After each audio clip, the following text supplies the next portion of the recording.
Sebelum Raden Kian Santang berangkat menemui Ali, kakek itu menyuruhnya bersemedi dulu di ujung kulon atau ujung barat Pasundan dan berganti nama menjadi Galantrang Setra.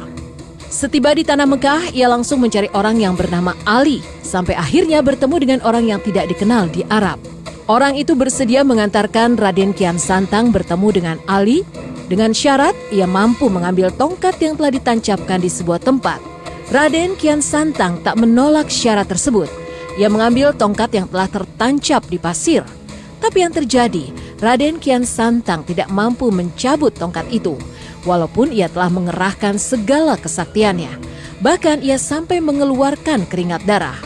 Melihat Kian Santang yang tak mampu mencabut tongkatnya, pria tua menghampiri dan mencabut tongkatnya sambil membaca Bismillah. Tongkat itu pun dapat dicabut dengan sangat mudah. Kian Santang heran, dirinya sampai mengeluarkan keringat darah, sedangkan pria itu dapat dengan mudah mencabut tongkat itu. Menurut legenda, pria itu adalah Ali. Kian Santang akhirnya kembali ke tanah Sunda sambil membawa niat untuk membujuk ayahnya supaya mengikuti ajaran yang dianut Ali. Sesampainya di Pajajaran, ia menceritakan kejadian yang dialaminya selama di Mekah. Akhirnya, ia berharap ayahnya bersedia mengikuti ajaran yang dianut Ali.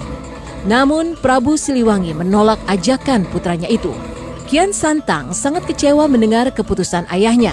Karena dapat penolakan dari sang ayah, ia kembali ke Mekah. 7 tahun kemudian, Kian Santang kembali ke Pajajaran.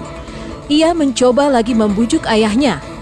Mendengar putranya ingin kembali, Prabu Siliwangi menyulap keraton Pajajaran menjadi hutan belantara. Kian Santang sangat kaget melihat keraton Pajajaran telah berubah menjadi hutan rimba.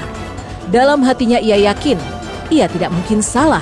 Di tempat itulah keraton berdiri. Setelah mencari ke sana kemari, akhirnya ia menemukan ayahnya dan para pengawalnya keluar dari hutan.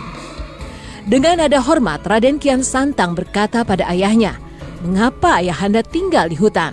Padahal ayahanda adalah seorang raja." Lalu Raden Kian Santang menanyakan apakah pantas seorang raja tinggal di hutan dan tetap mengajak untuk kembali ke keraton. Mendengar pertanyaan putranya, Prabu Siliwangi balik bertanya, apa yang pantas tinggal di hutan? Raden Kian Santang pun menjawab, yang pantas tinggal di hutan adalah harimau.